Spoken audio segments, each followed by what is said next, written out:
Vous êtes les bienvenus, amis téléspectateurs. Merci de prendre le rendez-vous de cette émission. C'est la Cour commune. Aujourd'hui, santé, vous le savez, bien évidemment, mardi, nous parlerons d'une maladie dont vous avez beaucoup entendu parler, mais dont vous n'en entendez plus trop parler, justement. Peut-être parce que d'autres informations plus importantes ont pris le dessus.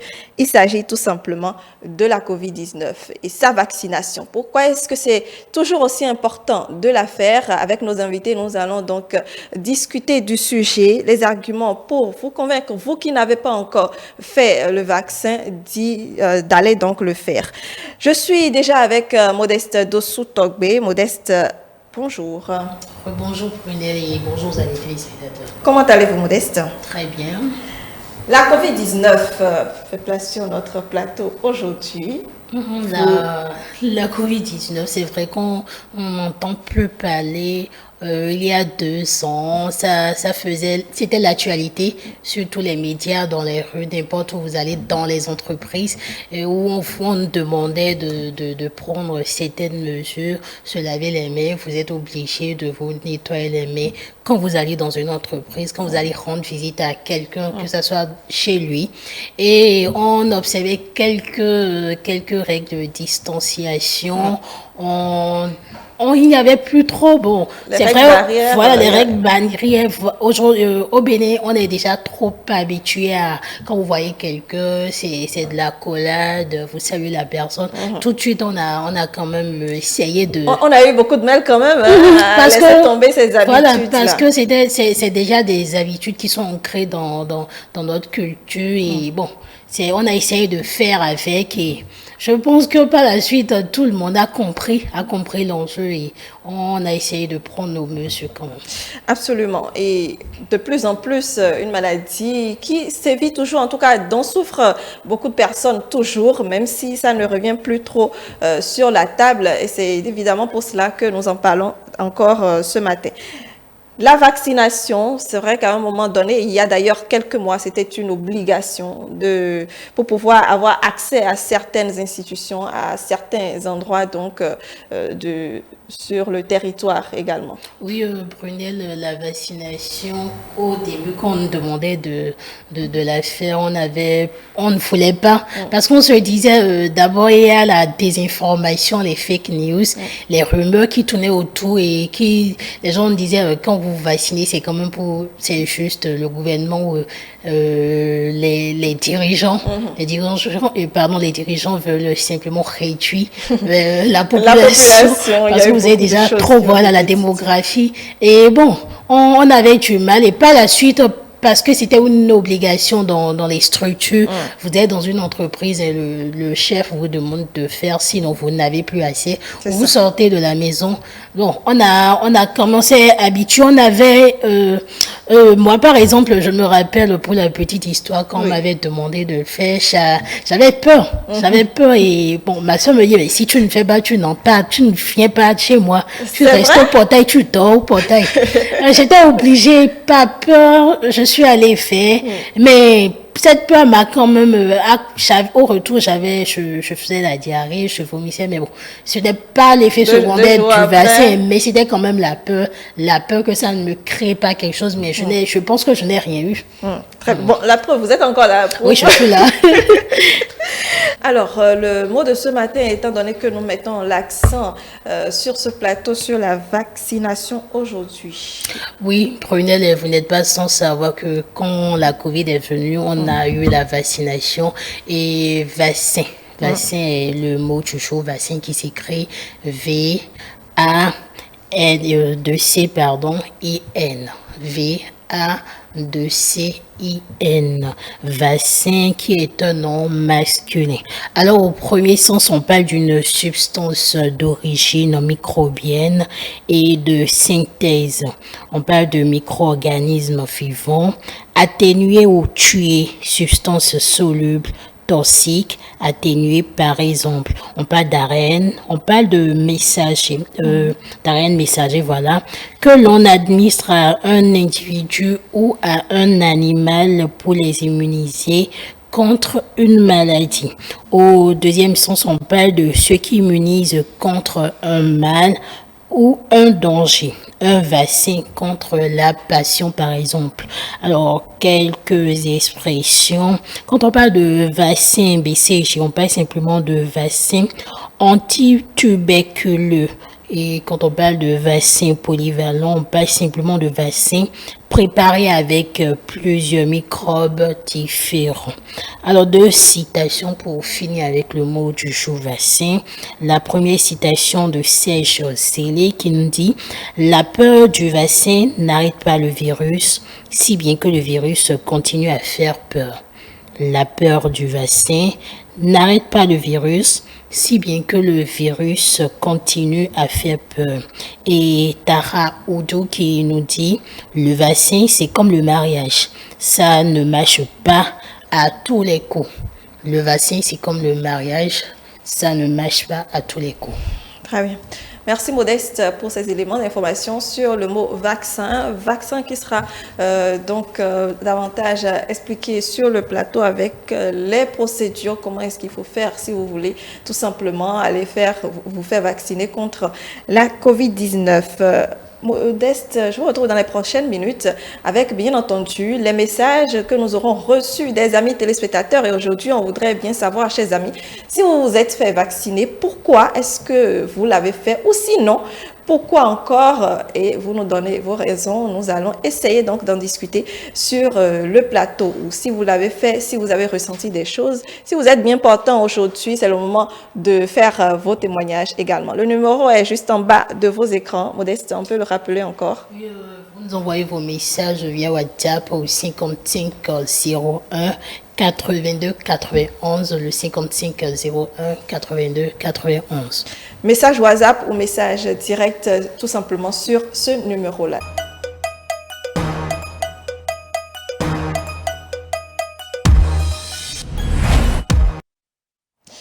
Merci d'être toujours avec nous sur ce plateau. Mesdames, Messieurs, nous démarrons la discussion avec nos invités, une partie déjà installée en plateau. Je suis avec Atman Bouba, bonjour. Bonjour Madame Brunel. Vous allez bien? Très bien, nous rendons grâce à Dieu. Merci d'être avec nous ce matin. Merci à vous. Vous êtes membre de la cellule de fact-checking, bien sûr, de l'UNICEF, c'est bien cela? Exactement. Je suis également ce matin avec Alice Tansi. Bonjour. Oui, bonjour Madame Brunel Ladé aussi. Vous allez bien? Ça va super bien chez vous. Très bien. Ok. Vous êtes journaliste. Tout à fait. Et également Louis-Flores Fakeye. Bonjour. Bonjour Madame Brunel. Vous allez bien? Très bien.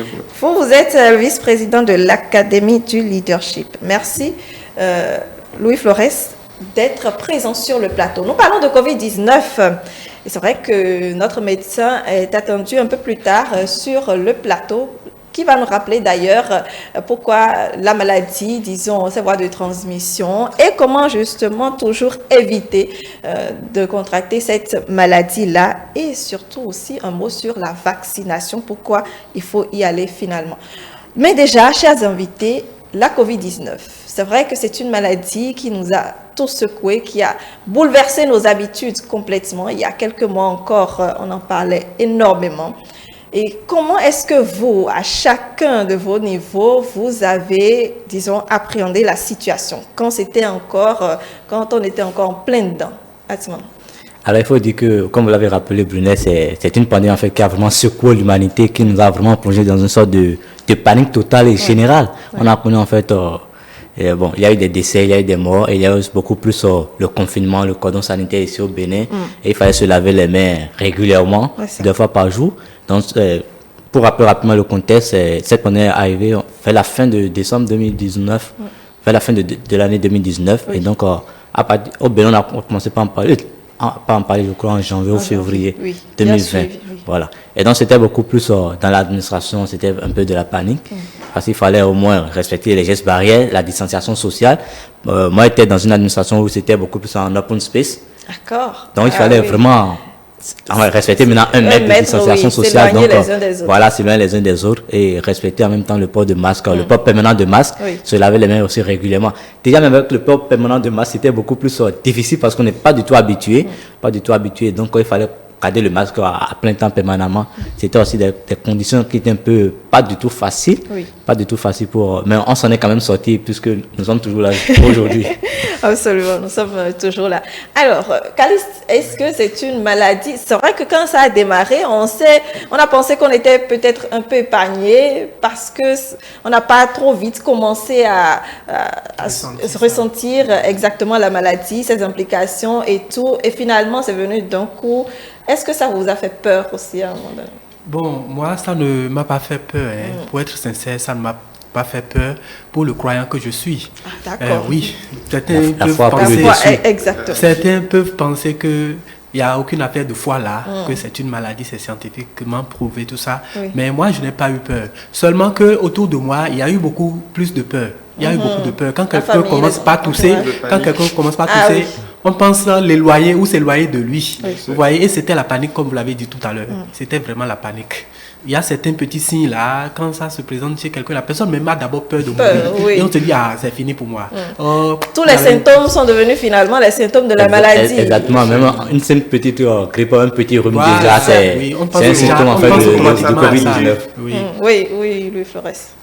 Donc, tout le monde commence à paniquer, tout le monde se dit, ah, on est en plein Covid, il faut s'éloigner de cette personne, on ne sait pas ce qui nous attend. Donc, il y a vraiment eu un environnement de panique tout autour de cette maladie. Très bien. Un environnement de panique, d'ailleurs, qui, depuis quelques mois, s'est tassé, peut-être en raison de beaucoup d'autres choses. Et justement, revenons un peu sur cette maladie. Il y a beaucoup, lorsque ça battait son plein également, beaucoup de rumeurs qui ont accompagné cela.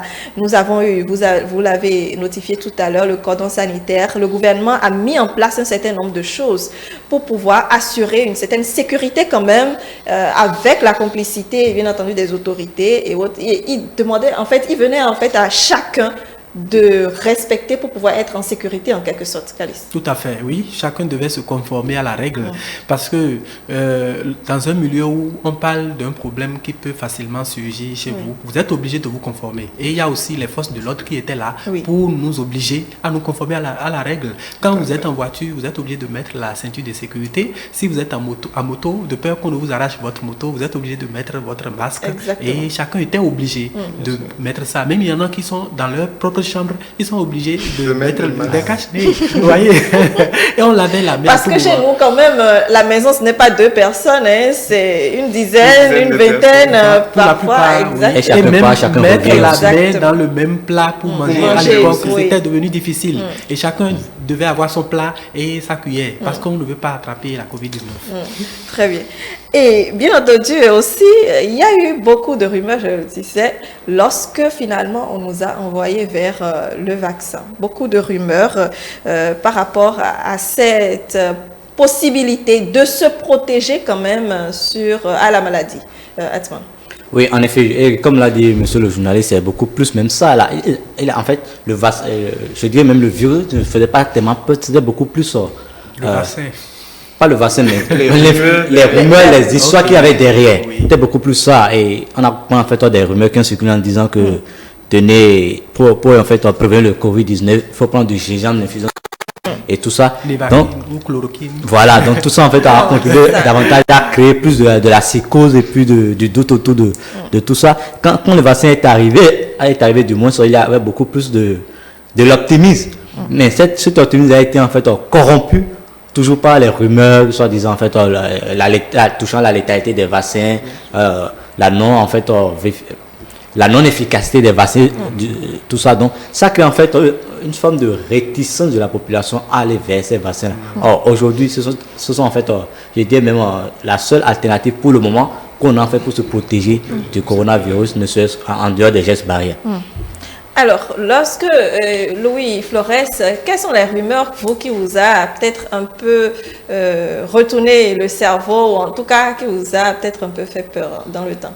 Alors, la première des rumeurs que nous entendions, c'était déjà que quand on faisait le vaccin, on commençait à avoir des maux de ventre, on ne pouvait plus se lever, il fallait rester au lit pendant 3 ou 4 jours. Donc, toute cette rumeur derrière, on commençait à créer de la panique. Et cette panique-là s'est propagée un peu à côté. On voyait n'importe qui, on vous disait, ah, est-ce que tu dois faire le vaccin? Il ne faut pas faire le vaccin. Quand tu fais le vaccin, tu ne pourras plus te déplacer, tu ne pourras plus travailler. Et donc, on a dû faire face à cette rumeur-là et prendre après le courage à deux mains pour se dire, d'accord, il y a une maladie qui sévit, il y a des rumeurs qui sont en train d'être propagées. On va prendre le risque de suivre ce que les autorités nous disent et voir le résultat que ça donne. Et donc, ça a été la démarche que nous, on a suivie. Très bien. Alors, pour ce vaccin également, il faut dire que les autorités ont fait quand même une certaine obligation à la chose parce que il y a eu des restrictions qui ont été mises en place. Est-ce que cela n'a pas finalement favorisé le fait que beaucoup finalement sont allés quand même vers le vaccin? Ah oui, je dirais bien évidemment. Il y a même une maison de presse dont je ne peux pas appeler le nom ici, où les gens, le personnel a été obligé, a été contraint à le faire, sans quoi on vous remercie. Et il y en a qui ont refusé, qui ont été remerciés. Vous voyez un peu? Donc c'était une contrainte. Il y a certains endroits où vous ne pouvez pas aller. Si vous, par exemple, vous n'avez pas les papiers attestant que vous avez fait le vaccin, on ne vous permet, on ne vous donne pas accès à certaines administrations au Bénin. Et or, vous avez des choses importantes à faire. Là, vous êtes obligé d'aller le faire, ne serait-ce que pour aller remplir les obligations qui vous attendent de l'autre côté. Donc, c'était une obligation et c'est ça qui a fait que certains ont été obligés de le faire. Sinon, au départ, ils n'avaient pas envie de le faire. C'est ça. Est-ce que le gouvernement ou bien les autorités, finalement, devaient le faire? C'est-à-dire ces restrictions-là pour obliger? Alors, juridiquement, selon les juristes, la vaccination elle est libre. Oui. Elle est libre et volontaire. Donc, en fait, mettre des mesures de restriction ou même, en fait, contraindre un individu à aller à la vaccination, c'est en quelque sorte une restriction de sa liberté fondamentale. Mais là, nous sommes dans un contexte de santé publique. Et connaissant, en fait, la psychologie, la mentalité du Béninois, quand on ne met pas, en fait, la pression derrière, il n'y a pas de résultat. Et donc, en fait, ce n'est pas à cause d'un individu qu'il faut mettre, en fait, en péril la vie de 12 millions d'habitants. Et donc, pour ça, ne serait que pour ça, en fait, l'État se doit, en fait, de protéger tous les 12 millions d'habitants qu'il y a au Bénin. Donc, la mesure était vraiment bonne. Elle n'était pas juridiquement acceptable, mais là, dans le contexte où on était, c'était en fait la seule solution pour en fait aller amener les gens à aller à la vaccination. Maintenant, à côté, il y a eu la sensibilisation et tout ça. Donc, les deux mesures étant conjointes, donc, on a eu au moins les résultats qu'on a pu avoir aujourd'hui. C'était un peu comme faire le bonheur de quelqu'un contre son gré, presque. Exactement. Je pense que c'est compte tenu du contexte qu'on pourrait donner raison à cette obligation. Sinon, normalement, un vaccin, ça ne devait pas être une contrainte. Chacun doit faire son vaccin librement. Et si vous me le permettez, moi j'aurais appris, en plus des rumeurs que vous avez évoquées, que les conditions pour qu'un vaccin puisse être un produit fini n'ont pas été respectées. J'ai appris que certains ont dit que pour certains spécialistes sont prononcés par rapport au vaccin qui ont dit un vaccin digne de ce nom doit faire au moins une étude de 10 ans minimum. Mais en très peu de temps, on nous a sorti un vaccin et on nous dit voilà, allez vous faire vacciner parce qu'il y a une certaine pandémie qui est en train de tuer tout le monde. Mais moi, je donne raison à celui qui dit niet, je ne le ferai pas. Que tu ne le feras pas. Très bien. Alors, c'est une rumeur aussi que vous avez sûrement entendue. Oui, c'est une rumeur qui a circulé sur laquelle moi, je travaille personnellement parce que soyons logiques et soyons raisonnables. C'est vrai que le vaccin doit en fait sur plusieurs étapes scientifiques et médicales du moins. Mais là, dans le contexte où on était, avec la propagation du virus, il fallait quand même trouver une solution et aller vite. Et donc, quand même, il y a quand même certaines étapes qui ont été respectées. Et quand vous prenez même au niveau de chaque vaccin, il n'y a pas de vaccin en fait imposé à qui que ce soit. Chacun d'aller prendre en fait le vaccin qu'il veut. Voilà, mais en prenant le vaccin qu'il veut, en fait, selon le vaccin, c'est préciser les différentes étapes. Et derrière, c'est pas, en fait, vous allez même voir, si vous prenez par exemple, je ne vais pas donner le nom des vaccins, il y a des vaccins, quand vous les prenez, en fait, on veut déjà que ce vaccin, scientifiquement, est efficace, mais il y a des étapes qui n'a pas encore atteint. Et donc, là, vous êtes libre, en fait, de dire, tiens, je vais faire ce vaccin en conséquence de cause. Donc, en fait, ce n'est pas que tout est resté caché, non, mais tout a été révélé, en fait, à chacun pour qu'il soit en mesure de faire son choix en toute conséquence de cause. Et ce qui était curieux dans l'affaire, on vous fait signer un engagement, soit disant, si quelque chose advenait, vous endossez les responsabilités. C'est vrai que c'est un élément qui a renforcé exactement. Parce que Quand même, si vous injectez quelque chose quand moi je suis né jusqu'à grandir, oui. je n'ai jamais été obligé de signer un engagement avant de faire un vaccin. C'était une période de crise. Il fallait aussi tenir compte du fait que voilà, il y a des effets secondaires qui arrivent chez certaines personnes. Moi, par exemple, j'ai fait mon vaccin. J'espérais voir les effets secondaires pour pouvoir faire des. Mais vous n'en avez pas eu. J'en ai pas eu. Mon second aussi. Voilà, justement. Quand on fait le vaccin, on donne par exemple, si vous permettez, des comprimés de paracétamol à prendre selon 3 heures, bien 6 heures. Moi, j'en ai pas pris. Mon second aussi, je lui ai dit ne prends pas. On verra si l'un d'entre nous aura des effets secondaires ou pas. Moi, je m'attendais à voir en fait quels sont les effets secondaires que mon organe va développer, mais je n'en ai pas eu. Par contre, dans ma famille, maman, elle a fait, elle a eu des douleurs au genou, mais son frère, ils ont senti des effets secondaires. Mais chez moi, par exemple, rien du tout. Donc, d'autres personnes développent des effets secondaires qui n'ont même rien à voir avec le vaccin. Et là, ça crée en même temps de la confusion. Donc, imaginez en fait, dans ce contexte-là, ça pourrait en fait porter encore plus de coûts fait à l'efficacité du vaccin et en même temps aussi créer des ennuis avec au niveau de l'interaction avec le gouvernement. Très bien. Je reviens à vous, Caliste. Alors, Louis-Florence, vous l'avez fait aussi, le vaccin. Comment ça s'est passé? Oui, moi je me suis fait vacciner. Je pense que j'ai eu quelques effets secondaires pendant 2 ou 3 jours, comme je disais. J'ai été un peu alité, j'étais vraiment fatigué. Donc, j'ai juste suivi les recommandations qui ont été données. J'ai pris le paracétamol que les médecins m'ont donné, je me suis reposé. C'était d'abord tout travaux cessants. Donc j'ai dû me reposer sur toute la semaine, le temps de récupérer. Et après, tout est allé bien. Vous n'avez pas eu peur quand les effets se... les effets là... Il faut dire qu'on a eu une petite boule au fond qu'on commençait à se demander, mais... Est-ce que la fin n'est pas proche? Mais finalement, on est toujours là. Heureusement, oui. Vous avez parlé tout à l'heure de coûts.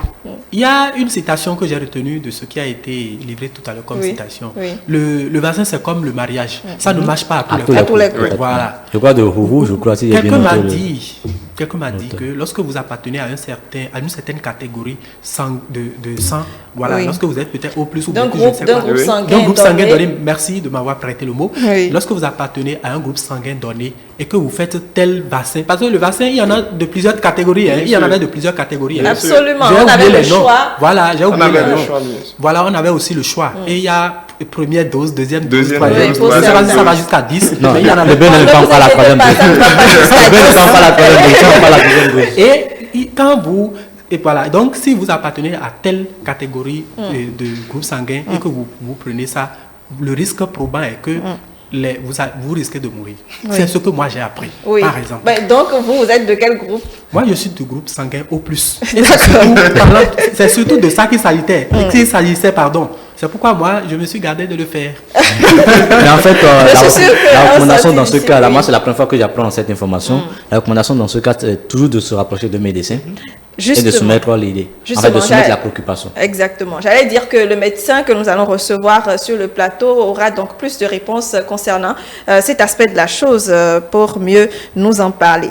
Alors, le vaccin aujourd'hui, où est-ce qu'on en est? Nous sommes fait vacciner depuis quelques mois. Bon, nous sommes là comme vous aussi, comme vous l'avez dit.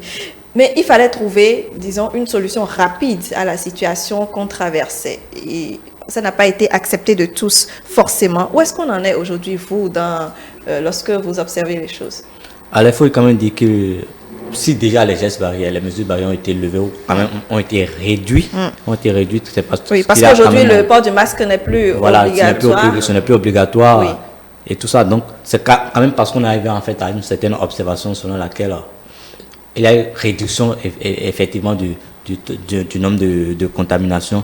Et effectivement, quand on va sur le site du gouvernement dédié en fait au coronavirus, il y a pratiquement 640 cas sous traitement aujourd'hui. Donc, c'est quand même une baisse par rapport à ce qu'on a connu entre 2019 et 2021, même en début 2022. Voilà. Donc, ça montre quand même qu'il y a quand même de la réduction qui s'observe à ce niveau-là. Et là, il faut en fait que les gens puissent, en fait, les populations puissent vraiment accepter l'idée d'aller à la vaccination. Et c'est vrai que malgré ça, en fait, selon les chiffres que j'ai pu avoir sur la plateforme Alt Covid-19 de l'UNICEF Bénin, il y a quand même 2,66 millions de personnes vaccinées au Bénin. Bon, 2,66 millions sur les 12 millions, c'est un peu vraiment sensiblement très très faible. Hein. Ça fait pratiquement 34% de taux de vaccination au Bénin. Bien que les organisations visent les 70%, les 80%, pourquoi pas les 100%?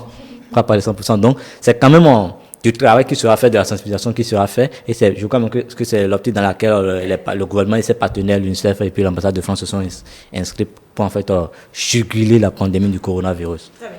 Nous allons entrer tout à l'heure dans le volet sensibilisation tout à l'heure.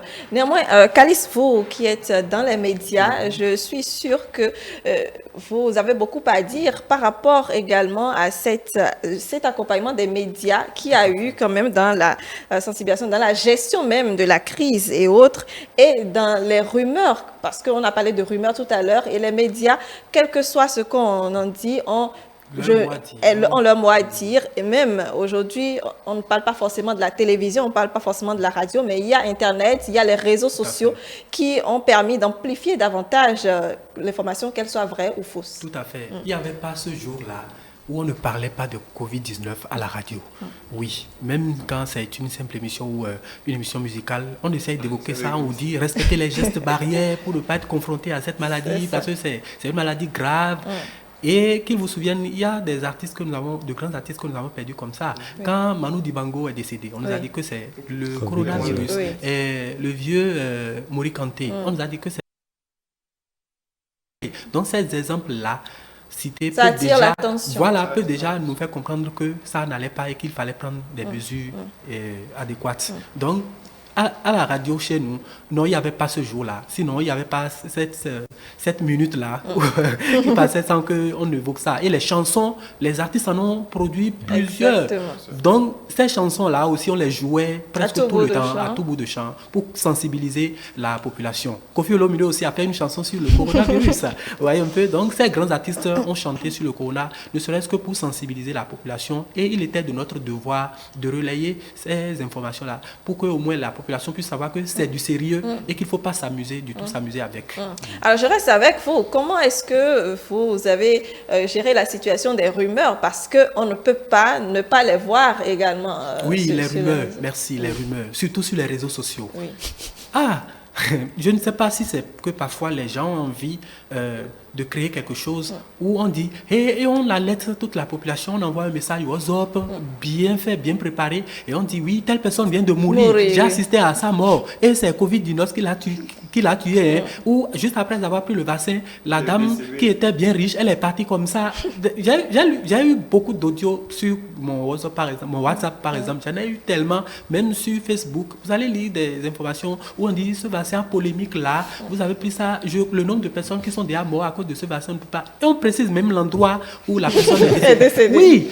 Si vous voulez aller vérifier, vous pouvez aller. Vous pouvez aller voir. Vous êtes libre d'aller voir quoi. Vous voyez, donc il y avait tellement de rumeurs que les hommes des médias, notre rôle c'était quand même de dire aux gens, n'écoutez pas les rumeurs.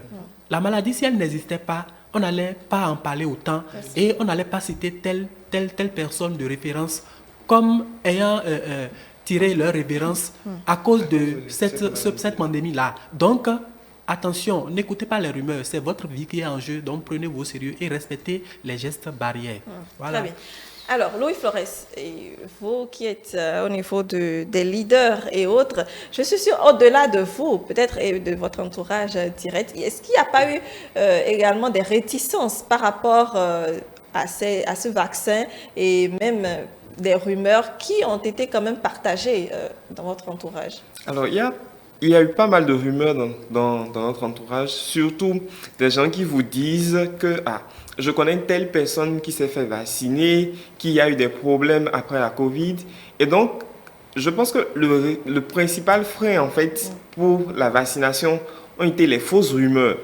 Quand vous commencez à demander plus de détails à ces personnes-là, par rapport au nom, par exemple, de la personne qui s'est fait vacciner, qui a eu des problèmes, là, on commence à vous dire, en fait, c'est une tante, c'est un oncle, je vous reviens par rapport au nom de cette personne-là. Donc, vous voyez que les informations ne sont pas concrètes. Oui. Et donc, ces fausses informations-là ont créé un environnement de panique et tout le monde a commencé à se méfier sans avoir les vraies informations. Donc, la solution derrière a été de renvoyer ces personnes-là vers les autorités pour avoir les meilleures informations, pour savoir quelles sont les décisions qu'il faut prendre derrière. Très bien. Et l'autre chose aussi a été de faire ce vaccin-là pour montrer aux gens que si le vaccin, on l'a fait et qu'on n'a pas eu de problème, vous pourrez aussi le faire pour ne pas avoir de problème. L'autre chose, c'est qu'il faut penser beaucoup plus aux autres et il faut penser à soi. Non seulement, parce que le rôle déjà d'un leader, c'est de veiller à la santé de ceux qui l'entourent et à la sienne. Oui. Donc, si vous ne faites pas le vaccin, vous ne serez pas protégé et vous ne protégez pas votre environnement. Et donc, il faut montrer l'exemple en se faisant vacciner et pour protéger les autres. Et tout le monde se dit que s'ils arrivent à le faire, nous aussi, on pourra le faire. Alors, n'oublions pas également, par rapport aux freins au vaccin, que même sur les chaînes internationales, il y a quand même eu beaucoup d'informations qui sont passées où même lorsque vous êtes vacciné, vous pouvez encore contracter la maladie, ou vous pouvez même encore davantage la propager ou bien contaminer les autres qui sont autour de vous. Exactement. Il faut l'admettre, ça a été annoncé que le vaccin ne protège pas à 100%, oui. Mais quand même, il a quand même un taux de protection assez élevé. C'est mieux que celui qui ne le fait pas, c'est mieux par rapport à celui qui a un taux de protection de 0%. Mais toujours est-il que, bien qu'étant vacciné, on a toujours en fait la possibilité de transmettre le vaccin. Oui. Jusque en fait, la virulence du vaccin est atténuée, du virus du moins est atténuée. Donc celui qui fait le vaccin, il atténue en fait la virulence du celui qui fait le vaccin, voilà, atteint la virulence du virus, mais peut toujours en fait la propager.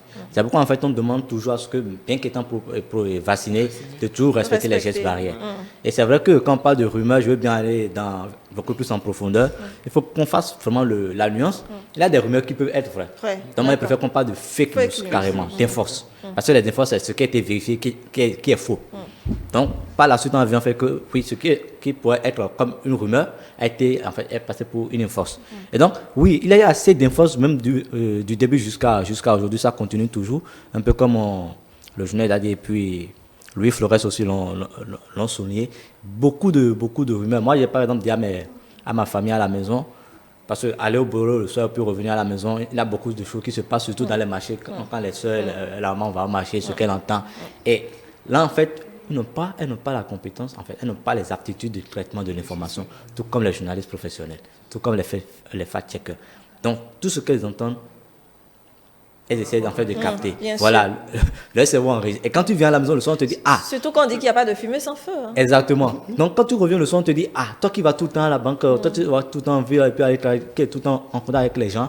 Voilà, là, essaie de prendre du gingembre, par exemple, le film de gingembre, essaie de faire telle chose pour éviter en fait la contamination. Mais moi, je l'ai dit carrément, la seule personne que vous devez écouter dans cette maison-là, c'est moi, à propos du coronavirus. C'est pas le médecin de la maison, mais aussi le journaliste de la maison. Donc, je disais en fait, tant que je ne suis pas venu à la maison en vous disant il y a telle chose, ne le faites pas. Tout ce que vous allez entendre, vous pouvez venir en fait me demander la véracité, m'avez vérifié, vous pouvez vous donner la version officielle, la version exacte. Tant que vous n'avez pas mon avis, mon opinion sur tel point, considérez ça comme étant faux d'abord. Après, si c'est vérifié, c'est bon. Et donc, c'est beaucoup plus ça. Dans cette optique-là que moi, je m'étais par exemple avec la famille et on a évolué. Et donc, pour rejoindre un peu l'intervention de Louis Flores, les fake news fonctionnent sur la psychologie, le mental de l'humain. La peur, la panique. Donc, chaque fausse information passe d'abord par le contexte de panique qui est là. Et vient encore renforcer cette panique-là. On sait déjà que le Covid est venu et puis la propagation, non, vraiment ça a échappé à tout contrôle. Donc, une fois que ça a échappé à tout contrôle, il y a des cas de décès à l'étranger qu'on voit à la télé, dont on entend parler dans les médias. Il y a déjà cette panique-là qui est là. Il ne faudrait pas que ça vienne au Bénin. Quelles sont les mesures que le gouvernement doit prendre pour éviter que ça vienne au Bénin? Et quand on est le premier cas détecté à l'aéroport, on a vu comment est-ce que la panique a commencé. Et lorsque vous êtes même dans une administration et puis on entend qu'il y a un membre qui a été détecté signalé positif, on voit comment ça se passe. Moi, par exemple, la petite anecdote, j'étais venu au boulot le matin parce que c'était un peu en retard, donc j'ai pris mon café, je suis venu tout en sueur. Et donc, je dégagé un peu de la chaleur quand même parce que j'ai pris du chaud le matin de bonne heure à 7h30 par là. Je viens, on me place le thermomètre, on me dit que je suis à plus de 35 degrés. Et je vois en fait l'agent de sécurité qui part dans sa radio qui dit bon, on a un cas suspect. Il dit mais quand même, c'est pas sérieux, ne créez pas la panique comme ça. Non, mais il fait aussi son boulot. Oui, il fait son boulot, certes, mais je vais expliquer en fait, je viens de prendre du chaud, donc c'est normal que mon organisme dégage de la chaleur comme ça. Oui, mais il n'avait pas à prendre en compte cela. C'est un cas suspect. Mais vous imaginez déjà, pour lui-même, à qui on Oui. dit c'est un cas suspect. Mais là, en 30 commence secondes, à paniquer. je vois un peu ma vie défiler. Je me dis, bon, là, Est-ce ça qu'il y a craint. des choses que vous n'avez pas encore fait? Exactement. Et puis là, ben, comme je pense à ma famille à la maison, je dis, mais ma nièce, qui est encore bébé, avec qui je suis entré en contact, ma maman, mes soeurs, dit, mais donc là, en fait, je viens de mettre tout le monde en danger. C'est ça. Mais on essaie encore quelque chose de 10 secondes, une minute après, c'était toujours pareil. Mais au bout de 5 minutes, c'est C'est venu à la venu normale. à la normale. Et là, en fait le soulèvement est venu, la tension est baissée, et puis voilà, c'est passé. Donc, c'est pour dire en fait, qu'il y a vraiment de la psychose qui a circulé. C'est beaucoup plus dans ce contexte-là que les fake news agissent pour en fait créer plus de panique. Très bien. Alors, je vous propose de marquer une petite pause. Nous allons poursuivre tout à l'heure.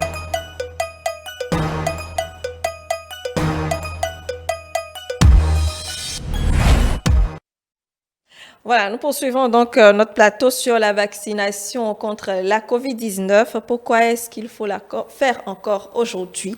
Et Atman, je reste avec vous pour cette question-là, justement aujourd'hui. Vous avez donné le chiffre tout à l'heure, un peu plus de 2 millions de personnes qui se sont fait vacciner au Bénin. Et disons, moi je me dis, étant donné que la situation n'est plus forcément, nous ne sommes plus en alerte, la situation n'est plus dramatique, chacun essaie de faire ses choix. Est-ce que finalement on est obligé aujourd'hui de se recourir encore à cela?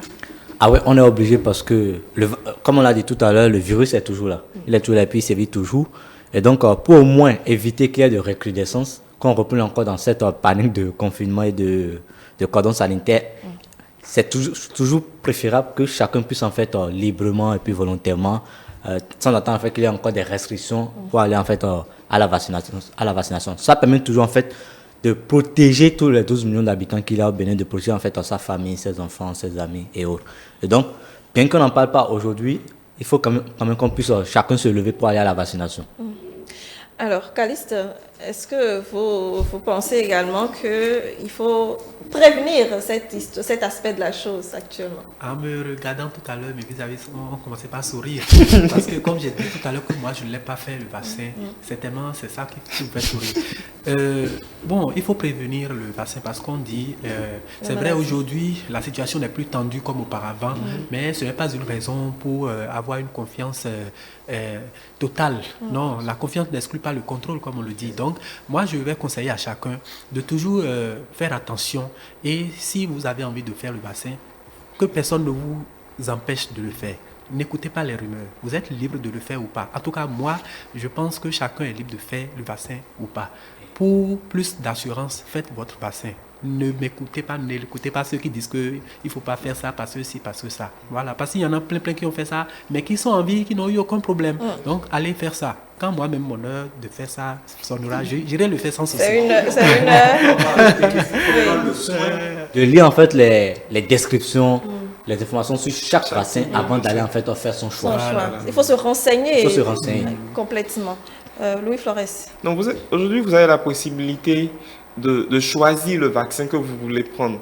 Donc, il faut déjà commencer à vérifier les informations et les effets secondaires par rapport au vaccin que vous voulez faire et vous faites librement le choix. Si vous voulez même demander à des gens de votre entourage qui ont déjà fait ce vaccin-là, et après, vous faites le choix et vous savez que vous vous protégez et vous protégez également la santé de ceux qui sont avec vous. L'autre chose, l'information qu'on recevait souvent, c'était que la vaccination permettait d'éviter la forme la plus grave de la maladie. Oui.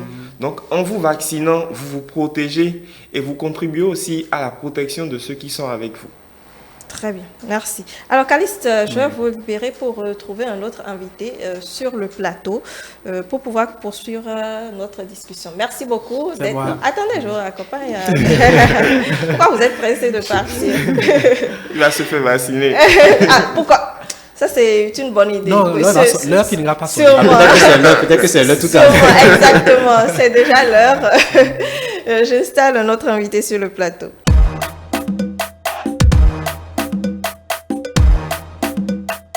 Voilà, merci beaucoup à la régie pour cette complicité. Nous avons été rejoints donc sur le plateau par Kevin Pardono. Bonjour. Bonjour madame. Vous allez bien? Très bien chez vous. Ça va, merci. Vous êtes rédacteur web et normalement, si notre médecin est prêt et en ligne, nous allons le recevoir dans les prochaines minutes. Mais en attendant qu'il ne... Ah, oui, il est bien là. Nous sommes avec Esdras Azamansour. Bonjour. Bonjour madame. Vous allez bien, vous êtes médecin généraliste. Merci de répondre à nos préoccupations sur le sujet de la vaccination contre la COVID-19 en ligne. Merci à vous pour l'invitation. Alors, la vaccination contre la COVID-19. Déjà, parlant donc de cette maladie-là, c'est important quand même aujourd'hui, étant donné que nous revenons sur la sensibilisation, de revenir sur comment est-ce que ça se transmet, comment est-ce que justement la maladie fonctionne ou aggrave notre état de santé. Alors, déjà, il faudrait comprendre que la COVID-19, c'est une maladie qui est causée par un nouveau coronavirus, le SARS COVID-2, qui a été notifié à l'OMS le 31 décembre 2019, lorsqu'un foyer épidémique de cas de pneumonie virale a été notifié à Yuan. Alors, c'est après ça que la maladie a commencé à se propager dans d'autres pays. Et il faut aussi dire que c'est une maladie qui se transmet souvent par contact avec une personne qui a déjà été infectée. Très bien, une personne donc qui est contaminée. Alors, vous, en tant que médecin, comment est-ce que, disons, lorsque la maladie a commencé à être vraiment, on en a parlé au Bénin, comment est-ce que vous avez géré la situation, peut-être dans le milieu où vous exercez? Alors, pour gérer la situation, il faudrait d'abord, on a d'abord commencé à identifier c'est quoi les symptômes de la maladie. Et c'est les autorités sanitaires qui ont mis à disposition des séances de formation à divers niveaux pour pouvoir permettre aux professionnels de la santé de connaître le sujet en question. Parce que quand tu ne connais pas une maladie, tu ne peux pas prendre les mesures qu'il faut. Oui. Donc, les gestes qui ont été mis en avant, c'est le lavage des mains, le bord des masques, la distanciation sociale, ainsi de suite. Très bien. Très bien. Alors, oui, tous ces éléments-là ont été mis en place. Alors, le vaccin, aujourd'hui, on en a de combien de sortes? Il y a quelques mois, on avait le choix de faire, donc de choisir, si je peux me répéter. Le téléspectateur a le choix. Donc, aujourd'hui, où en est-on? Alors, par rapport au vaccin, il existe plusieurs vaccins. Et il faut notifier que tous les vaccins qui sont sur le marché sont des vaccins homologués par l'OMS. Il y a plusieurs vaccins, par exemple, il y a le vaccin Pfizer, il y a le vaccin Sinovac, il y a le vaccin Moderna, il y en a beaucoup. Il y a au moins 7 vaccins sur le marché. Oui. Mais qui sont disponibles au Bénin? Oui, qui sont disponibles au Bénin. Très bien. Et qu'est-ce que vous pouvez nous dire sur ces différents vaccins pour informer davantage les téléspectateurs? Parce que c'est bien de dire les noms, mais en réalité, quelle est la spécificité de ces vaccins, si vous pouvez nous en dire davantage? L'idée étant d'amener le téléspectateur à s'intéresser et à aller faire le vaccin. Alors, c'est comme je le disais tout à l'heure. Les vaccins, tous les vaccins sont efficaces. Le fait de se vacciner protège celui qui s'est vacciné et le protège aussi, les gens de son entourage. En ce qui concerne l'efficacité des vaccins, par exemple, je donne mon exemple. Moi, j'ai pris par exemple le vaccin Sinovac et le vaccin Johnson. Un médecin, j'ai pu prendre 2 vaccins, mais pourtant je suis en bonne santé. Donc, l'efficacité des vaccins, ce sont des tests qui ont été faits avant de mettre les vaccins sur le marché. Oui, mais l'efficacité des vaccins, vous savez, même au niveau des vaccins, on nous a dit que si vous faites ce vaccin, on doute un peu de son efficacité par rapport à un autre. On vous demande même parfois d'aller faire plutôt un autre vaccin avant d'avoir accès à certains établissements. Voilà. Par exemple, je prends le cas des vaccins pour pouvoir voyager. Il y a certains pays qui ont choisi des vaccins comme vaccins de préférence. Oui. Et il y a d'autres qui ont choisi d'autres types de vaccins. La préférence va en fonction du pays, en fonction de sa politique sanitaire. Mais cela ne remet pas en cause l'efficacité des vaccins. Vous ne pouvez pas demander, par exemple, à un pays qui produit du vaccin, par exemple le vaccin Johnson qui est produit par les Américains, vous ne pouvez pas leur demander de laisser leur vaccin qu'ils ont produit et puis aller utiliser, par exemple, le vaccin de la Chine. Très bien. Donc, voilà un peu ce qui fait qu'il y a des préférences par rapport au vaccin. Alors, est-ce qu'aujourd'hui, dans votre milieu de travail, docteur Esdras, vous arrivez encore à en convaincre d'aller se faire vacciner? Parce que vous rencontrez des clients tous les jours, donc je suppose que parfois vous êtes amené à attirer leur attention sur le vaccin de la COVID-19. Oui, on attire leur attention sur le vaccin de la COVID-19, mais il faut dire que ceux qui freinent la vaccination, en premier lieu, ce sont les rumeurs. Parce que les rumeurs qu'il y a sur la COVID-19 et les vaccins sont beaucoup. Par exemple, d'autres vont vous dire que quand ils ont appris que quelqu'un a fait le vaccin, il est décédé, quelqu'un a fait le vaccin, il a eu telle chose. Donc, ça crée de la psychose au niveau de la population. Il faudrait que les populations fassent confiance aux autorités sanitaires. Je l'ai dit tout à l'heure, moi personnellement, j'ai eu à faire 2 vaccins différents, mais je n'ai pas eu un seul souci de santé. C'est vrai, il y a des cas où, quand les gens font la vaccination, ils ont d'autres ressentent de la fièvre, ainsi de suite. Mais au bout de 2 ou 3 jours, ça passe. Ce n'est pas des trucs qui provoquent une maladie au point où la personne serait alitée, non. Très bien.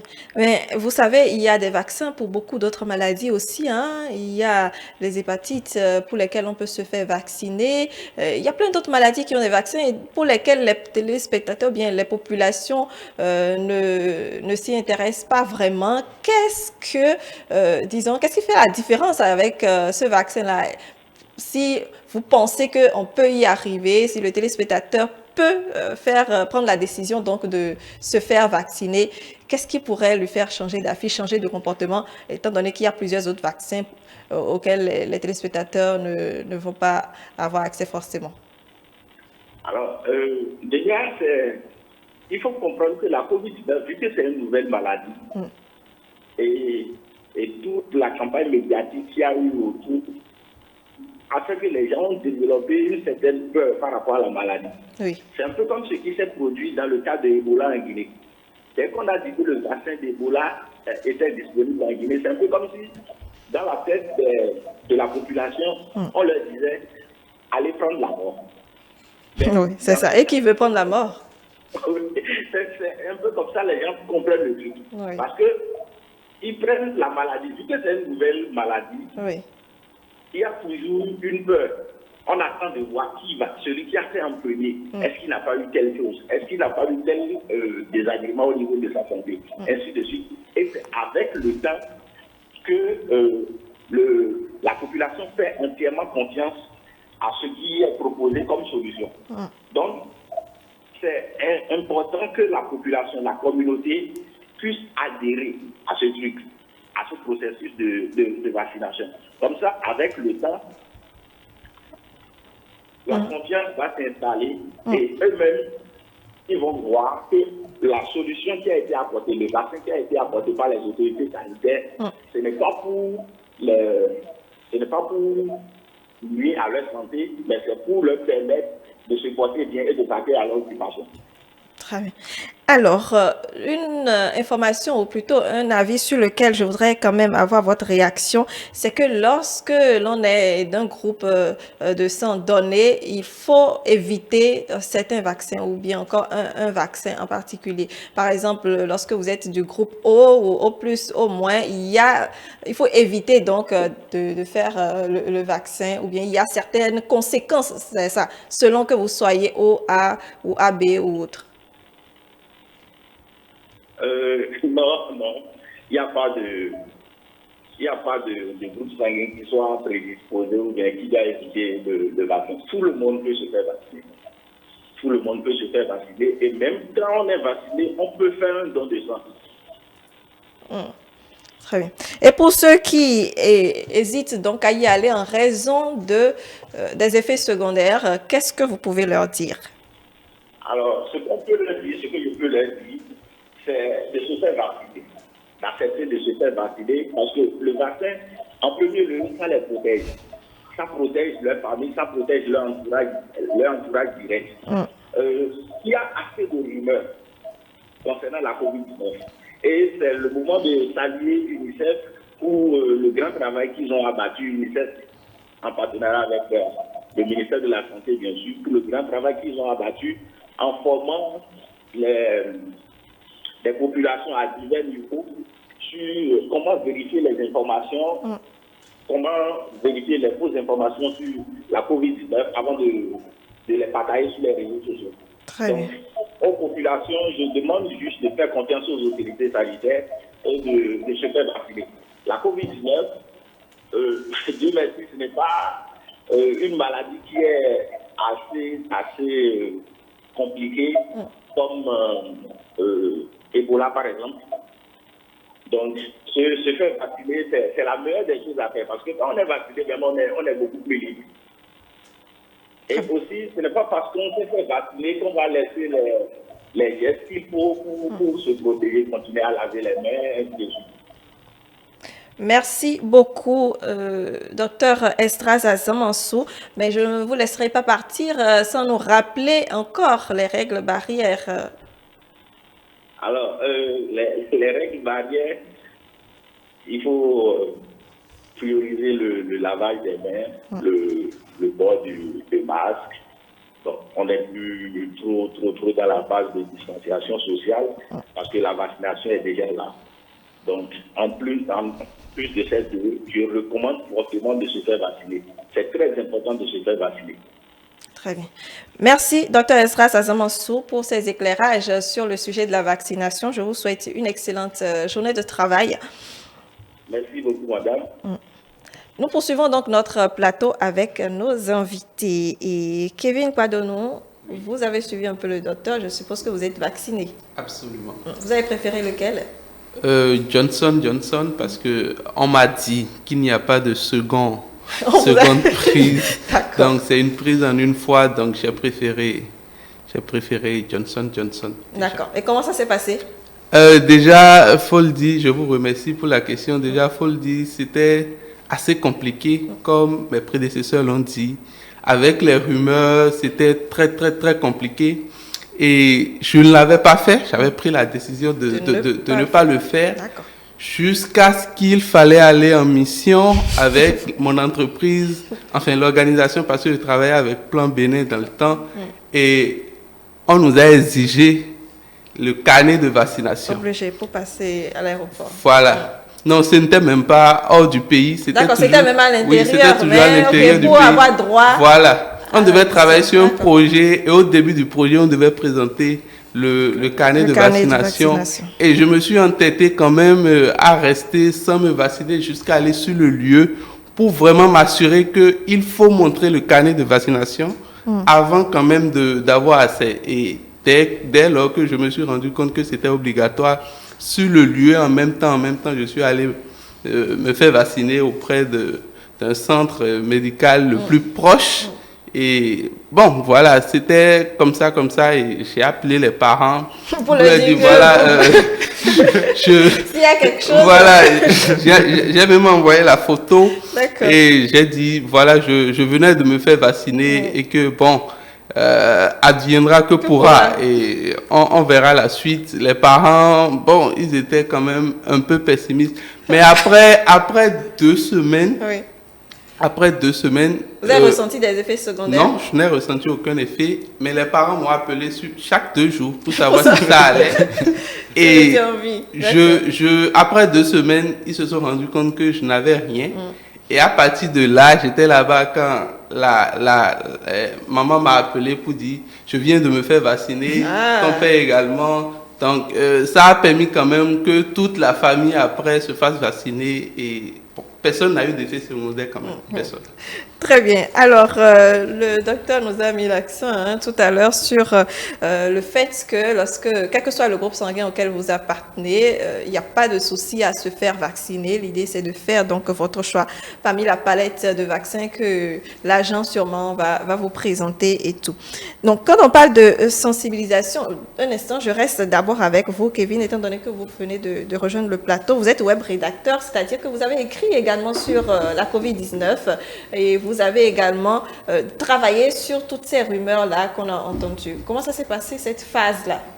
Je vais rejoindre le docteur pour remercier les différentes organisations, notamment UNICEF, UNFPA et tout, qui nous ont permis, entre-temps, parce que j'ai suivi également la formation en fact-checking, pour pouvoir détecter les informations qui sont bonnes aux mauvaises informations. Et à partir de ce moment-là, nous avons été instruits à pouvoir, chacun dans son domaine d'intervention, pouvoir mobiliser, informer les gens par rapport à comment essayer de détecter les informations bonnes et mauvaises et comment pouvoir aller vers la vaccination. Donc, moi, en tant que rédacteur web, qu'est-ce que j'ai fait? Déjà sur ma page Facebook, j'ai commencé par écrire de petits tests pour quand même inciter les gens à pouvoir le faire, montrer que moi-même je l'ai fait et j'ai eu quand même la chance avec l'agence avec laquelle je travaille en tant que rédacteur web qui s'est penché un peu sur la situation et nous avons eu à écrire sur les conséquences du Covid, comment contracter la maladie et tout, comment contracter le virus autant pour moi et surtout les différents types de vaccins qui existaient au Bénin et sur lesquels il fallait, comment est-ce qu'il fallait choisir. Voilà. D'accord, comment est-ce qu'il fallait choisir donc exactement. Faire un bon choix sur alors, Fakaye, Louis Flores, quant à vous, comment est-ce que vous avez géré la sensibilisation, même si je sais que peut-être vous n'êtes pas forcément allé sur le terrain, mais vous avez sûrement eu à convaincre d'autres de se faire vacciner. Alors, déjà, pour convaincre les gens, c'est qu'il faut donner l'exemple. Donc, la première approche pour commencer à convaincre les gens, elle a déjà été de me faire vacciner et de montrer aux gens, en fait, que je n'ai pas eu tellement d'effets secondaires. C'est vrai que je suis resté peut-être avec une fièvre, quelques 2 ou 3 jours. Mais après, tout est rentré dans l'ordre, il n'y a pas eu de problème. Donc, le premier exemple a été de le faire, de montrer que tout va bien. Et donc, si je le fais et que tout va bien, les autres aussi peuvent le faire. Et ça participe, comme je disais, à protéger les autres et à me protéger aussi. Alors, quel avantage pour nos je ne vais pas dire grands-parents, mais nos sœurs, nos frères, qui sont quand même dans des contrées lointaines et qui n'ont pas forcément une vie, disons, avec la ville et tout, ils sont aisés chez eux, ils n'ont pas de soucis à se faire forcément quant à nos maladies et autres. Lorsqu'ils se sentent mal, ils savent comment se faire soigner. Qu'est-ce que j'ai à avoir donc à faire le vaccin si je me sens bien là où je suis et que je ne fais rien avec vous en ville? C'est pas une question en fait d'avoir quelque chose à voir avec la ville. Le virus se propage de différentes manières.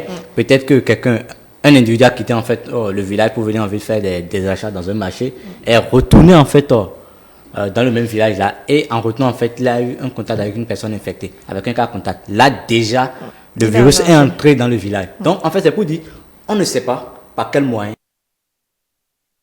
il peut pénétrer en fait dans un village. Donc l'idéal déjà c'est en fait de pouvoir sensibiliser tout le monde dans tout le pays. C'est pour dire en fait les 12 millions d'habitants pour leur dire en fait attention, on connaît les moyens de propagation du virus. On sait qu'il va à la vitesse de la lumière. On touche un métal, quelqu'un d'autre vient toucher le même métal il a déjà contact. Oui. On touche un papier, quelqu'un d'autre touche le même papier, il a déjà contact. Et donc, du coup, on voit déjà même les pièces de monnaie qui circulent sérieusement. Oui. Les billets de banque et tout ça. C'est vrai qu'on a eu peur à cet effet. Voilà, parce que... puisque c'est un échange c'est économique, donc ça va très vite. Oui. Vous prenez un ZEM, vous descendez, vous le remettez le billet. Si le billet est infecté ou bien a été remis par quelqu'un qui a un cas contact, il a déjà échangé, il a déjà, en fait, déjà là un moyen de propagation. Et donc, c'est pourquoi, en fait, UNICEF et puis le gouvernement béninois, avec l'appui de l'ambassadeur de France à Cotonou, ont pensé, en fait, à mettre en place un système de sensibilisation pour aller, en fait, toucher ces zones-là, reculer, ces milieux ruraux, histoire de peut-être, en fait, déjà, dans un premier temps, de comprendre le fonctionnement du virus, la propagation, les différents types de vaccins qu'il y a qui sont, en fait, entrés dans le Bénin par le système du COVAX. Et maintenant, quels sont les centres de vaccination agréés dans leur localité ou dans leur département? Ça fait déjà le volet de la sensibilisation. De l'autre côté maintenant, pour éviter, en fait, puisque lorsqu'il y a des fake news, des rumeurs qui circulent, des fausses rumeurs qui circulent, ça, en fait, ralentit le processus de vaccination. Oui. Donc, ça crée, en fait, de la réticence de la population. Ils ont pensé encore une fois d'abord à mettre en place une cellule de fact-checking. Donc, recruter, en fait, 10 membres. La cellule compte environ 10 membres. Bon, pas environ, exactement 10 membres. D'accord. Donc, qui ont été déjà, dans un premier temps, retenus selon les profils de fact-checking, de journalistes et autres. Et en plus de ça, ont été formés sur les processus, les techniques de fact-checking. Et donc, ces derniers ont, en fait, pour mission d'animer la plateforme Alt Covid-19 avec des informations vérifiées. Donc, tout ce qui est fausse information, tout ce qui est fake news, tout ce qui est d'abord rumeurs sont recensés et ensuite maintenant traités avec l'appui, en fait, des professionnels de la santé publique, de l'OMS, de l'UNICEF et autres, par les médecins de ces institutions-là, et qui sont maintenant soit démentis, soit confirmés à travers la plateforme. Puisqu'on a vu avec le journaliste qui nous a quitté ce matin tout à l'heure, que les médias sociaux constituent, en fait, des canaux de communication et d'expression par excellence aujourd'hui. Rares sont ceux qui écoutent la télévision. Bon, je ne projette pas du crédit sur Mais vous êtes à la télévision. Voilà. Donc, ça vous dit, en fait, que beaucoup de jeunes aujourd'hui, bien que la télévision aussi a compris, en fait, qu'il faut émettre maintenant sur le digital. Donc, voilà, télé émet sur le digital. Et donc, beaucoup ont compris, en fait, qu'aujourd'hui, les réseaux sociaux, pour atteindre, en fait, une grande audience, il faut passer par les réseaux sociaux. Et aussi parce que par les réseaux sociaux, en fait, l'information circule librement et facilement. Donc, c'est pourquoi, en fait, la plateforme est digitale. C'est une plateforme qui permet, en fait, d'utiliser les canaux de communication digitaux pour me faire passer l'information. Et au-delà de ça, aussi associer des médias, des journalistes pour au moins contribuer à la campagne. Donc, les jeunes qui sont, en fait, je ne dis pas les jeunes, les membres de la cellule de fact-checking ont également eu pour mission de faire une sorte de tournée à travers le Bénin. Donc, je crois qu'il y a eu pratiquement 6 départements, ou plus que 6 départements qui ont été couverts, en fait, par ces ateliers-là, où des jeunes, environ 80-90 jeunes, ont pris part, en fait, à des ateliers sur les techniques de vérification de l'information. Comment reconnaître, en fait, une fake news, comment détecter, en fait, une fake news, comment vérifier une rumeur.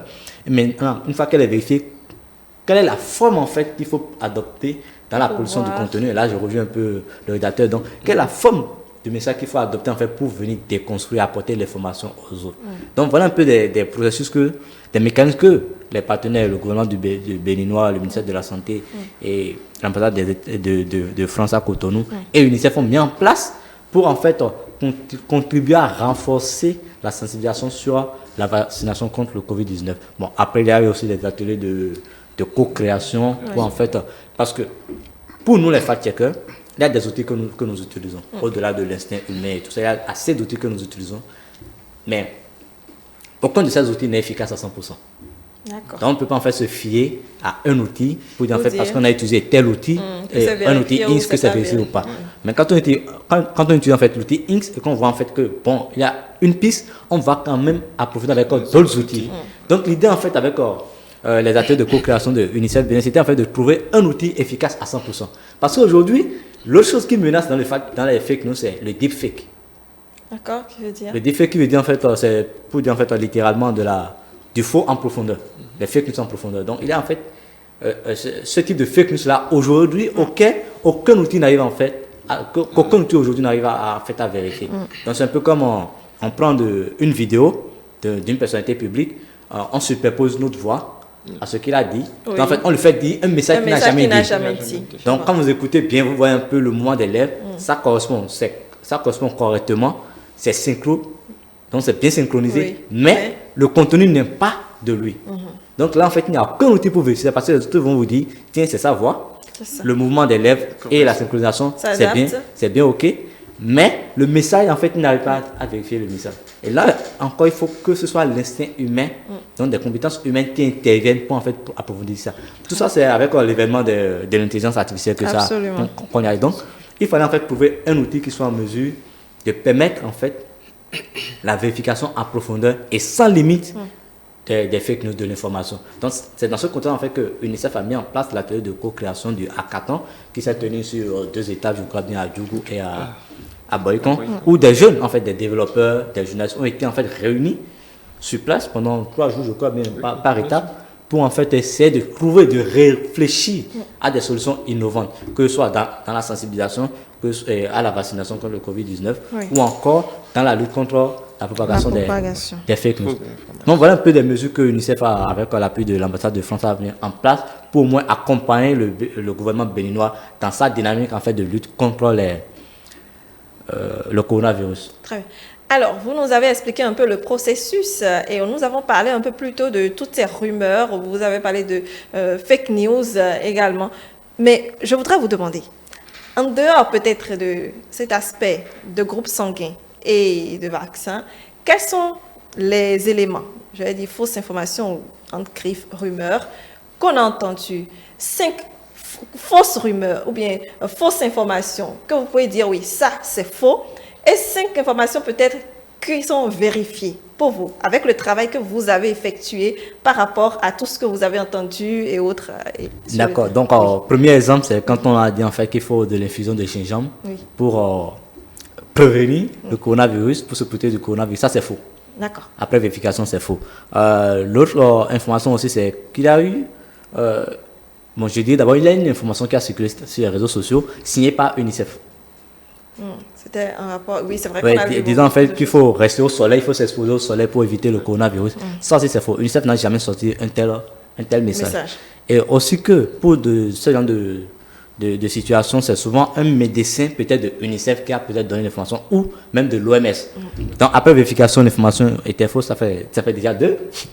Donc l'autre information c'est sur la létalité des vaccins. Aucun vaccin n'est létal. D'accord. Il peut avoir en fait, quelqu'un peut avoir fait un vaccin et peut-être a rendu l'âme après, mais en fait, aucune étude ne prouve encore que c'est. Voilà, il n'y a pas encore de corrélation entre le vaccin et le décès. Peut-être que sa forme de coronavirus était déjà assez avancée, donc le vaccin n'a pu rien faire contre cette forme grave auquel il faisait face. De l'autre côté aussi, ça peut être aussi un autre cas de maladie qui a enclenché ou encore même ça, mort naturelle qui est arrivé, on ne sait jamais. Donc, voilà, ensuite il y a eu les effets sur les femmes enceintes. C'est vrai que pour les femmes enceintes, c'est recommandé en fait d'attendre l'accouchement, mais c'est en griffe sans aucun danger sur les femmes enceintes. Donc voilà ce que je peux donner comme exemple. Je ne sais pas si ça atteint les 5. Bon, je pense qu'on est à 4. On est à 4. Oui. Voilà, la stérilité aussi, non. Aucune étude en fait ne prouve encore que le vaccin en fait... parce que oui, l'information c'est que soit disant que c'est pour en fait réduire la démographie africaine que le vaccin est sorti, mais aucune étude en fait ne certifie que le vaccin agit en fait sur la stérilité ou sur la capacité en fait à faire beaucoup d'enfants. Beaucoup d'enfants. C'est vrai que d'autres études ont dit en fait que ça agissait sur la virilité masculine, mais aucune étude ne le prouve. Je ne sais pas, peut-être que, je ne sais pas si c'est arrivé à ceux qui ont fait le vaccin, mais de faire 2 enfants, même de pouvoir en fait gérer, mais c'est sans aucun danger, selon les études. Très bien.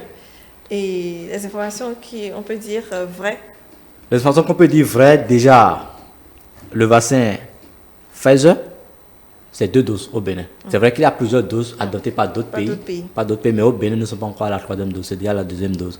Johnson & Johnson, c'est une seule dose d'abord, une seule dose.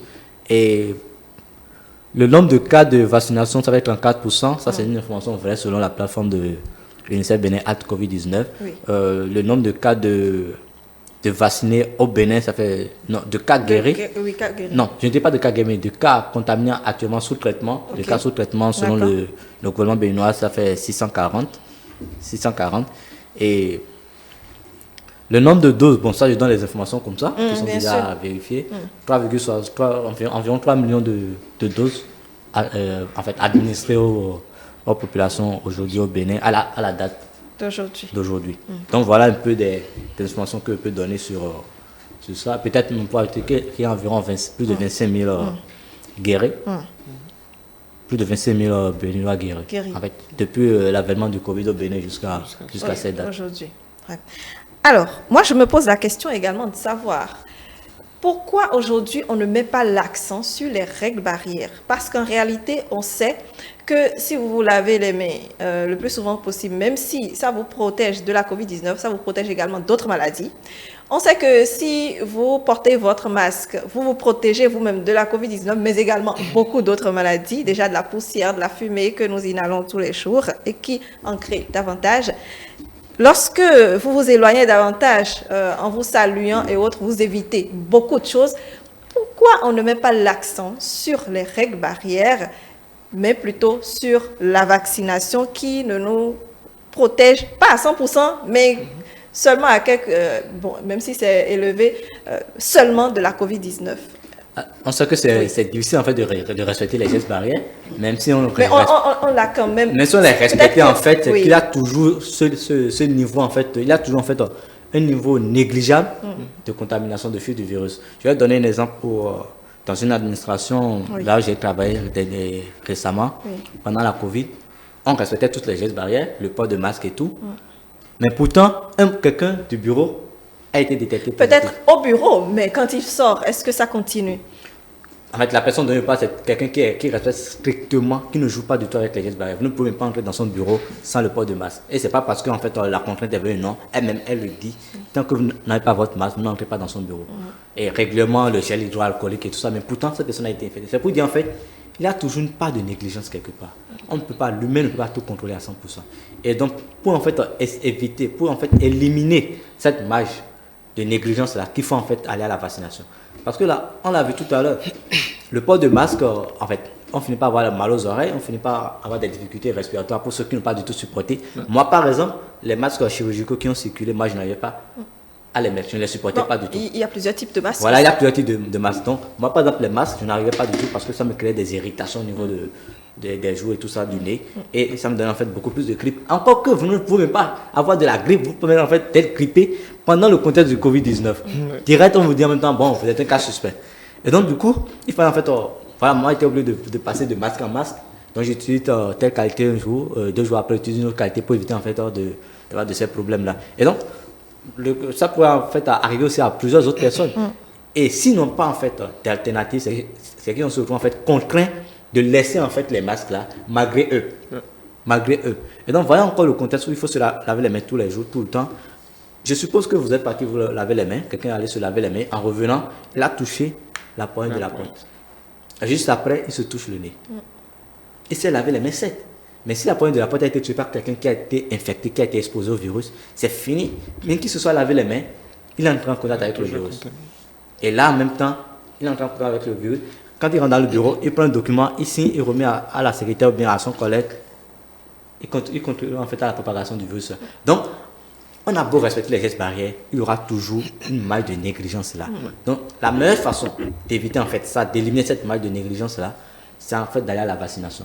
Et encore que la vaccination à elle seule ne garantit pas. C'est pourquoi il faut encore associer les gestes barrières. On a beau le vacciner, celui qui a fait la vaccination en fait, lui n'est plus en fait, il porte le virus peut-être, mais il a en quelque sorte atténué la virulence du virus dans son organisme. Mais celui qui n'a pas fait la vaccination, s'il entre en contact avec lui et qu'il est porteur du virus, c'est qu'il expose ce dernier. Donc c'est pourquoi en fait on dit, pour éviter vos proches, vous faites la vaccination et vous respectez encore les gestes barrières. Très bien.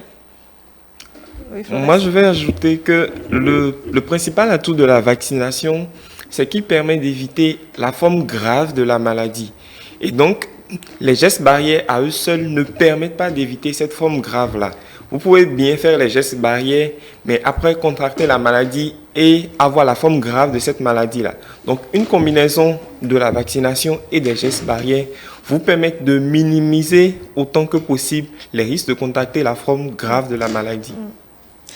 Alors, pour finir, pour libérer Louis Flores, mais je vais quand même avoir son avis dessus. Vous savez, entre-temps, depuis que la situation s'est un peu calmée, entre-temps, il y a eu beaucoup d'autres priorités pour les téléspectateurs. La vie qui devient de plus en plus chère, avec la situation au-delà de nos frontières, il faut prioriser d'autres aspects de la chose que d'aller se faire vacciner et autres. Donc, la situation est telle que, franchement, on ne pense plus à la COVID-19. On pense d'abord quand même à assurer les besoins primaires de sa famille d'abord avant de pouvoir penser donc, à se faire vacciner. Kevin. Oui, c'est exact, avec la cherté de la vie qui fait partie des conséquences de cette pandémie-là aujourd'hui. Les intentions ne sont plus, les gens ne sont plus vraiment focus sur la maladie, mais toujours est-il qu'il faut rappeler qu'il faut être en bonne santé pour pouvoir gagner de l'argent et surtout en jouir.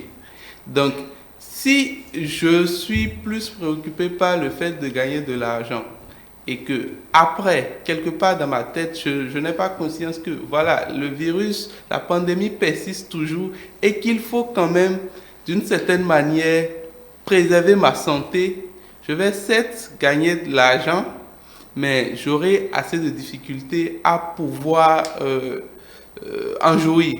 Et donc, le mieux, c'est quand même de subvenir à ses besoins, de penser à subvenir à ses besoins, mais quand même de se rappeler que il y a quand même la pandémie qui sévit toujours et qu'il faut, à un moment ou à un autre, se prendre en charge et pouvoir régler ce problème-là. Bon, c'est vrai aussi que même sur les médias, on n'en voit plus les spots qui nous venaient toutes les 20 minutes ou 15 minutes. Là, c'est silence plat. Bon, on peut considérer aussi que, étant donné qu'on n'attire plus l'attention de la population sur la maladie, c'est que bon, les choses sont un peu quand même gérées à un certain niveau et qu'on peut se passer. Oui, c'est vrai, mais malheureusement, ça ne devait pas être le cas. Il faut, tant qu'on n'a pas encore fini de juguler, d'éradiquer totalement ce mal-là, on doit pouvoir en fait continuer par en parler, puis sensibiliser les populations à la vaccination d'abord et puis au respect scrutoire des gestes barrières, parce que on a beau en fait atteindre un cas réduit de contamination, il y a toujours la possibilité en fait qu'on replonge encore drastiquement. Donc en fait, pour éviter ça, il faut au moins le respect d'abord des gestes barrières, puis toujours mettre l'accent sur la sensibilisation. Tant qu'il y a déjà des cas contaminés, des cas de sous-traitement, c'est que la maladie est toujours là, c'est que la pandémie est toujours là. Nous sommes toujours à l'aide de la pandémie, donc il faut toujours en fait pouvoir mettre l'accent sur la vaccination, la sensibilisation, montrer en fait aux populations que la maladie, le mal est toujours là et qu'il sévit, mais cette fois-ci en silence, parce qu'on n'en parle plus, donc il sévit beaucoup plus en silence. Donc les médias, chacun à son niveau doit pouvoir en fait continuer par en parler, histoire de qu'on finisse par 2023 aussi toujours à l'aide de la pandémie. Très bien, Louis Flores. Moi, je pense que c'est pour continuer avec cet effort de sensibilisation-là que l'UNICEF a mis en place un concours qui va permettre de prendre les 10 meilleurs projets qui auront été soumis pour lutter contre les fausses informations par rapport à la COVID-19 et pour faire la promotion de la vaccination. Et l'objectif derrière, c'est de permettre à chaque participant d'intégrer les réalités de sa communauté à travers les outils qui seront proposés. Et donc, c'est une très belle opportunité qui est là, qui permet aux gens de savoir que même si on ne parle plus tellement de la vaccination, même si on ne parle plus tellement de la maladie, elle existe toujours. Et donc, en proposant des outils qui s'adaptent aux réalités qu'on vit, ça permet de toucher beaucoup plus les populations et ça permet de leur dire que même si la maladie a été en griffe, mise en suspens, elle continue de sévir. Très bien. Merci beaucoup, Louis Flores Faké. Vous êtes vice-président de l'Académie du leadership. Merci pour votre intervention sur le plateau. Je vais recevoir Modeste Dossou-Togbe pour pouvoir poursuivre les 15 dernières minutes de ce plateau.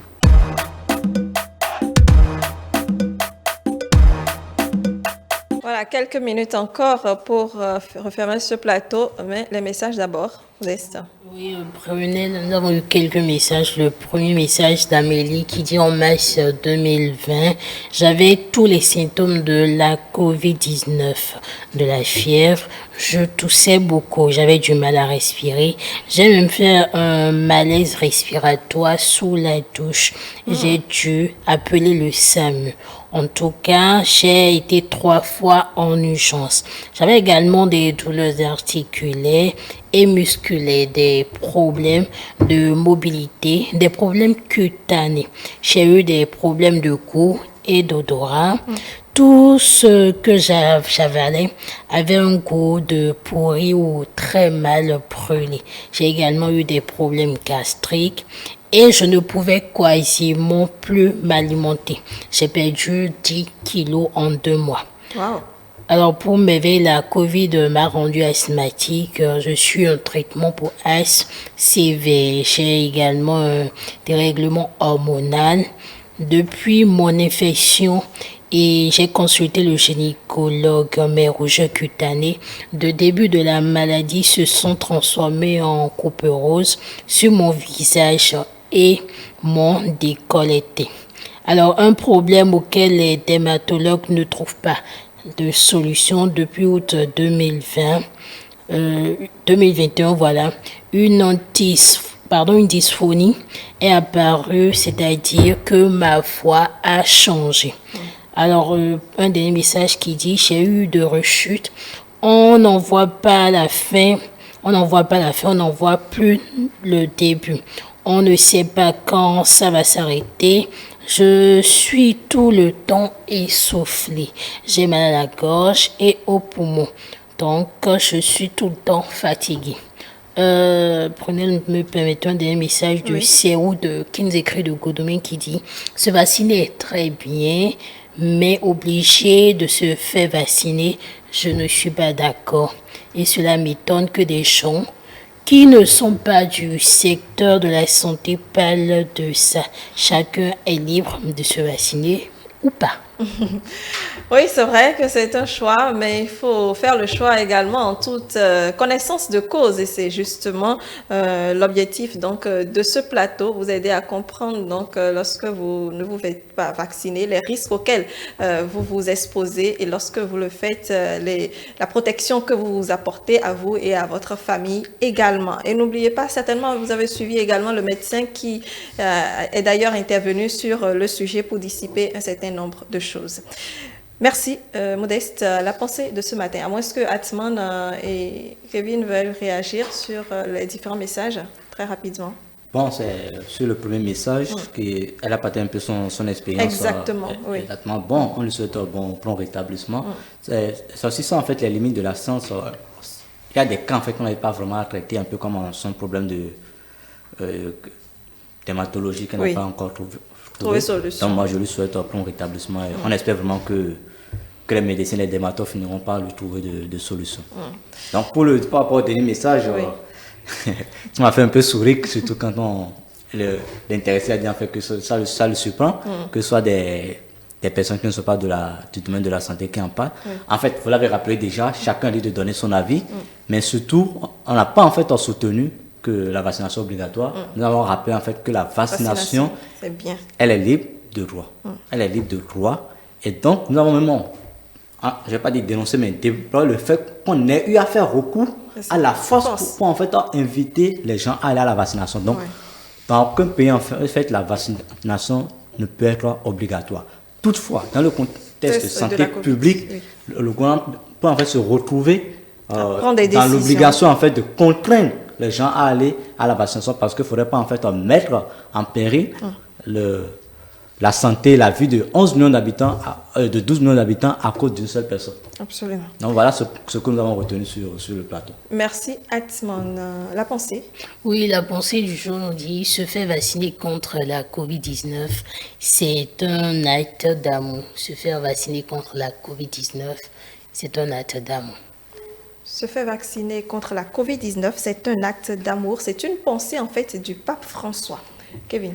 Oui, c'est vraiment cela, c'est un acte d'amour parce que déjà, se faire vacciner n'émane pas du fait de penser d'abord à soi, mais c'est d'abord penser à son prochain et surtout à son bien-être. Soi-même, on peut décider de mourir, ce n'est pas un problème. Mais il ne faudrait pas que les décisions que je prends causent ou bien amènent l'autre à pouvoir subir des conséquences désastreuses. Donc, si j'aime l'autre, si j'aime Atman, je dois me vacciner pour pouvoir le préserver. Absolument. Atman? Oui, je partage le même avis que mon frère rédacteur web. Et puis c'est aussi ça en fait, tout se résume, tout ce que nous venons de dire en fait se résume en fait à cette simple citation du pape François. C'est beaucoup plus un acte d'amour qu'un acte en fait patriotique et autres. Donc, il faut en fait que nous trouvons en fait en la vaccination un acte sincère d'amour vis-à-vis de notre prochain. Merci Atman. Modeste? Oui, le pape François, c'est le premier prêtre de l'Église catholique. Et il faut dire que son vrai nom, c'est Georges Mario Bergoglio. Voilà. Il est né le 17 décembre 1936 et est un homme d'église, je le disais tantôt, argentin, actuel évêque de Rome. Et il est pape de l'Église catholique sous le nom François. Absolument. Merci pour ces éléments d'information sur le pape François qui soutient notre sujet de ce matin. L'humour? Oui, je vous invite à suivre la capsule et on revient.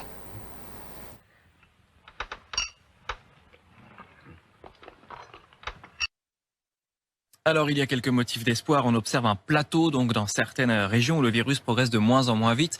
C'est le cas par exemple en Île-de-France ou en Auvergne-Rhône-Alpes. Et puis la course au vaccin s'accélère. Seriez-vous prêt à vous faire vacciner contre le coronavirus? Attention, le voilà. Pas de piqûre, hein?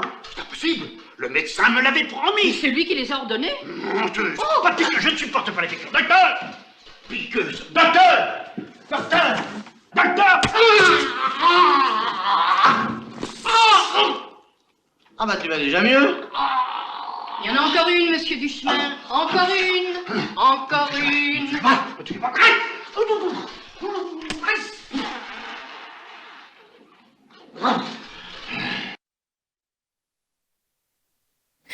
Alors voilà quelqu'un qui ne voulait pas se faire vacciner, mais qui a comment il a été contraint à se faire vacciner. Bon, il s'est fait vacciner par la suite. De toute façon, il s'est fait vacciner. Mais c'est vrai qu'il y a beaucoup de personnes qui ont peur des aiguilles, tout simplement, et qui n'aiment pas du tout qu'il y ait quelque chose qui les pique. Ah oui, ça c'est mon cas. En fait, jusqu'à aujourd'hui, pour faire tout ce qui est piqûre, tout ça, je ne supporte pas. Même à la vaccination, quand j'étais parti pour la vaccination, il fallait croiser les doigts, fermer les yeux, serrer les dents pour que ça se passe bien. Très bien, merci beaucoup pour ces éléments-là d'information. Nous allons poursuivre ce plateau plutôt avec tout simplement nos mots de fin pour finir le plateau. Et je vais donner d'abord la parole à Modeste.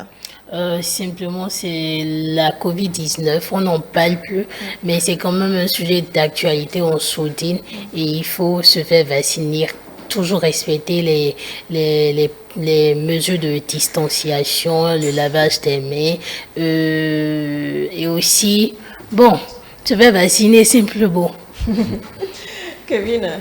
Merci beaucoup. Je dirais que aujourd'hui, les organisations, tant l'UNICEF, le gouvernement que toute la société civile, sont en train de mettre les petits plats dans les grands pour pouvoir amener la population que nous sommes à pouvoir prendre conscience de la chose. Donc, je pense qu'il est idéal que nous aussi, nous mettons la main à la pâte et que chacun devienne ambassadeur de cette information pour pouvoir sensibiliser son prochain à la vaccination afin que tous autant que nous sommes, nous puissions être protégés contre cette pandémie. Merci beaucoup, Kevin. Atman, c'est important également dans votre mot de fin de nous rappeler où est-ce qu'on peut se faire vacciner, les centres. Alors, il y a des centres qui sont homologués par le département. Je parle du gouvernement de moi, je n'ai pas toute la liste en tête, mais sur le site du gouvernement béninois, dédié en fait à la plateforme dédiée au coronavirus, il y a toutes les informations qui sont là. Donc, gouv.bj/coronavirus ou encore sur la plateforme de l'UNICEF, altacovid19.bj. Très bien. Votre mot de fin? Alors, je dirais juste que dans un premier temps, il faut saluer l'action du gouvernement qui a en fait ralenti la propagation du coronavirus et aussi l'action des partenaires de l'ambassade de France à Cotonou ainsi que de l'UNICEF qui en fait accompagnent le gouvernement dans cette campagne-là, surtout dans la mobilisation en fait des doses de vaccins reçus et aussi dans la sensibilisation contre le coronavirus, la lutte contre les fake news. Et pour finir, je vais juste rappeler la citation de Pape François. Je cite, se faire vacciner, c'est un acte d'amour. Se faire vacciner contre le coronavirus, c'est un acte d'amour. Donc chacun doit pouvoir en fait essayer de se retrouver à travers cette citation-là. Merci beaucoup. Alors, amis téléspectateurs, moi, je vous rappelle tout simplement que la maladie, elle est toujours là. Donc, ayez en tête que vous devez vous protéger vos proches. Et cela passe par le respect des gestes barrières, peu importe là où vous vous trouvez, mais également se faire vacciner pour être le mieux protégé possible et assurer une certaine protection à votre famille également. Restez des nôtres. Je voudrais remercier tous ceux qui ont participé à ce plateau. Kevin Padonou, merci. Louis Flores Fakeye qui était là et Caliste Tansi également. Nous avons eu Atman Nambouba, merci beaucoup. Et le médecin Esdras Azamansou qui était en ligne également ce matin. Modeste, merci également à vous. Nous avons eu également dans les coulisses Binanzon, Edwige Binanzon bien entendu et toute l'équipe technique de réalisation et au plateau également. Merci à tous. On se retrouve très vite pour un autre sujet.